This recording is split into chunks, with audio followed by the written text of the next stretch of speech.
नमस्कार। मैं डॉक्टर लक्ष्मी गुप्ता, सह प्राध्यापक समाजशास्त्र, राजकीय कन्या महाविद्यालय धौलपुर। आज हम चर्चा करेंगे मैक्स वेबर की जीवन चित्रण और उनकी कौन कौन सी कृतियाँ प्रमुख हैं। मैक्स वेबर सामाजिक विचारकों के रूप में आपका नाम विशेष तौर पर लिया जाता है। आप कानून के साथ साथ राजनीतिक, अर्थशास्त्र, समाजशास्त्र विषय के भी प्रमुख ज्ञाता के तौर पर जाने जाते हैं। आपके विचार समकालीन समाज चिंतकों के विचारकों से भिन्न विचार माने जाते हैं। समाज और सामाजिक घटना के बारे में आपके विचार और दृष्टिकोण ने समाजशास्त्र को एक नई दिशा दी है। आपने समाजशास्त्र को एक ऐसे विज्ञान के तौर पर परिभाषित किया है और सामाजिक क्रियाओं को एक अर्थपूर्ण बोध कराने वाला विज्ञान माना है। मैक्स वेबर के द्वारा अध्ययन पद्धति के तौर पर कुछ आदर्श प्रारूपों का निर्माण किया गया है।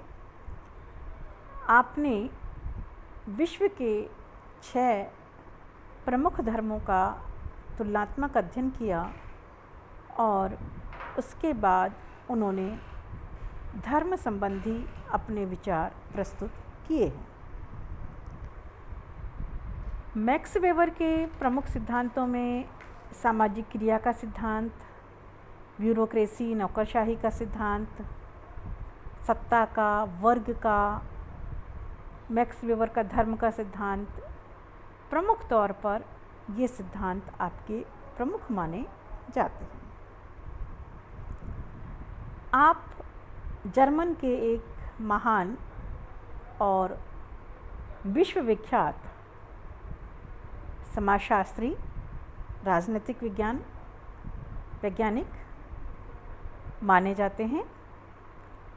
आप एक संपन्न परिवार से संबंध रखते हैं। आपके पिता पश्चिमी जर्मनी के एक वस्त्र व्यवसायी परिवार से संबंधित थे। एक अच्छे वकील और प्रतिष्ठित उदारवादी राजनीतिज्ञ थे।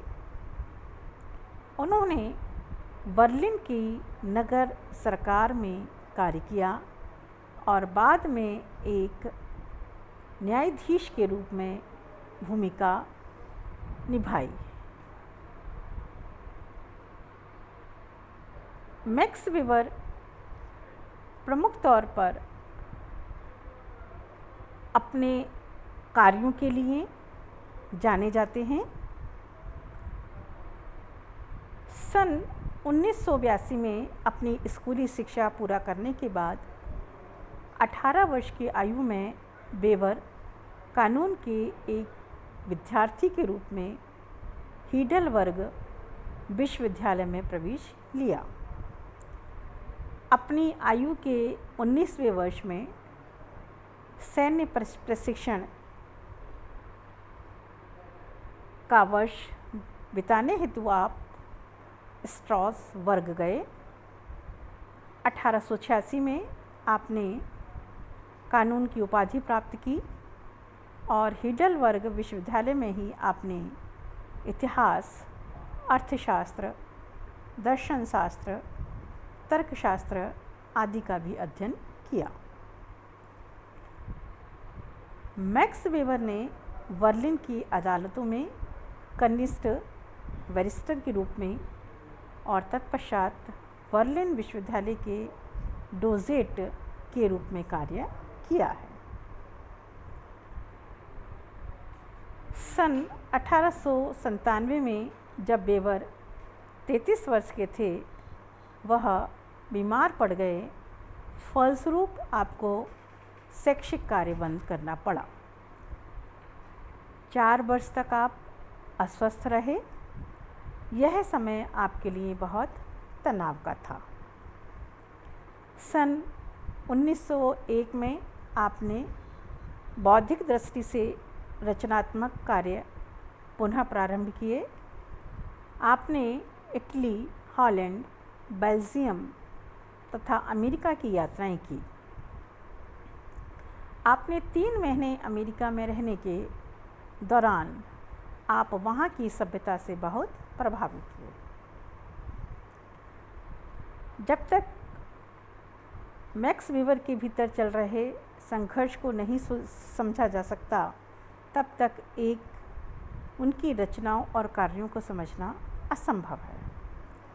मैक्स वेबर के आंतरिक तनावों का एक प्रमुख कारण उनके स्वयं के परिवार के सदस्यों के साथ संबंधों का उलझनपूर्ण जाल था।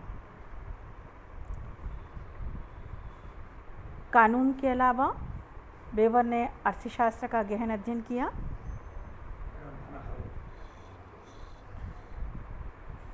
साथ ही आप समाजशास्त्र में आपकी विशेष रुचि देखने को मिलती थी। सन 1895 में the national state of economics policy पर मैक्स वेबर के भाषण ने उनको प्रखर राष्ट्रीयता और विद्वता का मिश्रण दिया था।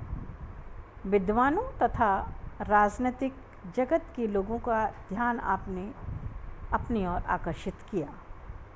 आपकी इस प्रसिद्धि के फलस्वरूप आपको सन 1996 में हीडलबर्ग विश्वविद्यालय में अर्थशास्त्र के प्रोफेसर के पद पर नियुक्त किया गया। मैक्स वेबर ने प्रमुख तौर पर निम्न रचनाएं प्रकाशित की हैं: an essay on methodology, a discuss of Arian policy in Eastern Germany, the Protestant ethics and the spirit of capitalism। ये आपकी प्रमुख कृतियाँ मानी जाती हैं। इसके अतिरिक्त भी मैक्स वेबर ने बहुत सारे विषयों पर कार्य किया है। मैक्स वेबर की पद्धति शास्त्रीय रचनाओं में सबसे प्रमुख Max Weber on the methodology of social science है। The Protestant ethics and the spirit of capitalism का प्रकाशन सन 1905 में किया गया। 1905 की क्रांति के बाद रूस में राजनीतिक विचारों से संबंधित वेबर ने अनेक अध्ययन 1906 में प्रकाशित हुए।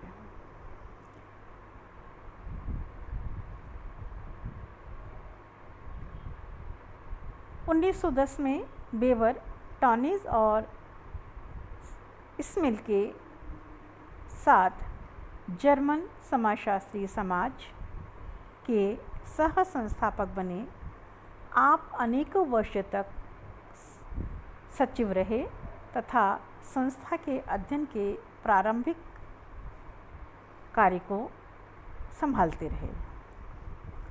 इस प्रकार मैक्स वेबर ने समाजशास्त्र को महत्वपूर्ण और एक बहुत अपना योगदान दिया है, सराहनीय योगदान दिया है। उनके योगदान को कदापि भूला नहीं जा सकता। यह योगदान सभी समाजशास्त्रियों में सबसे सर्वश्रेष्ठ योगदान माना जा सकता है।